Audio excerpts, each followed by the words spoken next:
One runaway, four ghosts, voices from the heart of Vancouver. Come Kamalei, Powell Street grounds, Oppenheimer Park. Shadow Catch is a new performance for voice and chamber ensemble, which draws inspiration from Japanese Noh theatre.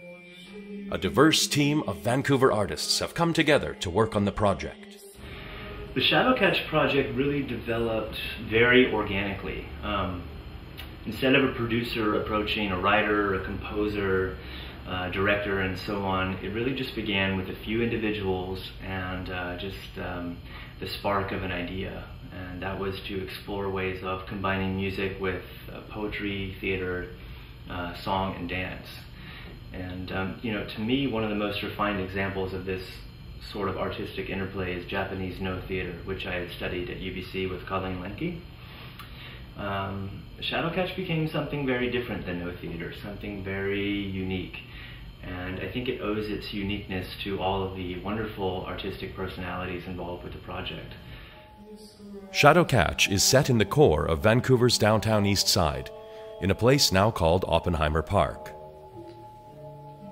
In pre-contact times, this site was near a grove of big-leafed maples, called Kamkamalai in the Squamish language. In the late 19th century, the creation of Hastings Mill transformed this area into a mainly residential district. It later filled with small shops and businesses, becoming the heart of the Japanese-Canadian community. Oppenheimer Park was central to this neighborhood and was at that time known as Paoru Groundo, or the Powell Street grounds. The park had an active history during the Depression as a site of demonstrations by unemployed workers.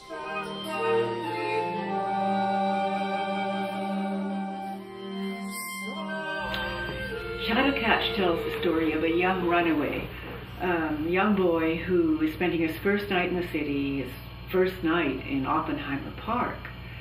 And he's very tired, he's trying to catch some sleep, but his night is constantly disturbed by others who seem to frequent the park, but who turn out to be, in his confrontations with him, somewhat other than they first seem. One turns out to be a tree spirit from the grove of large-leafed maples that once flourished pre-contact time nearby. Another turns out to be a member of the famous Asahi ball team that was based in what was then called Powell Street grounds.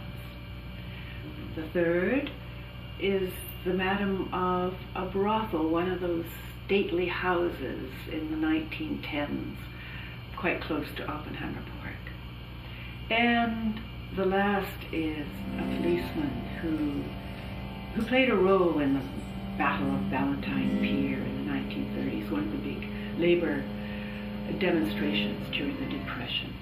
And he also had something to do with the post-war infamous Modern affair.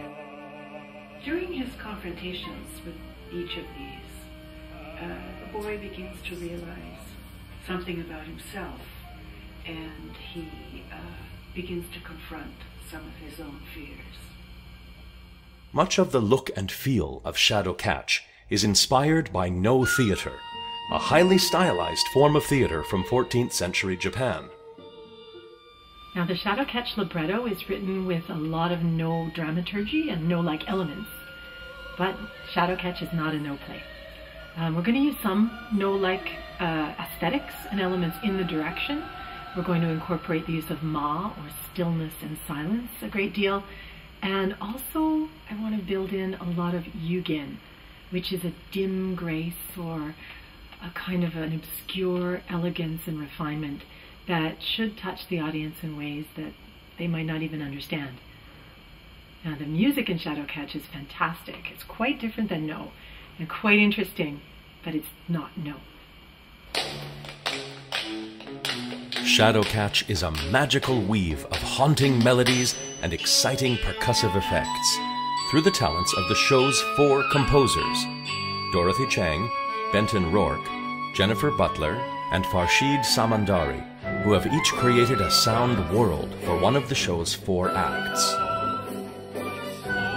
Shadowcatch has a fantastic cast and musicians and wonderful set, costume, and projection designers. Come and be part of this tale of dreams, where the present dissolves in the past.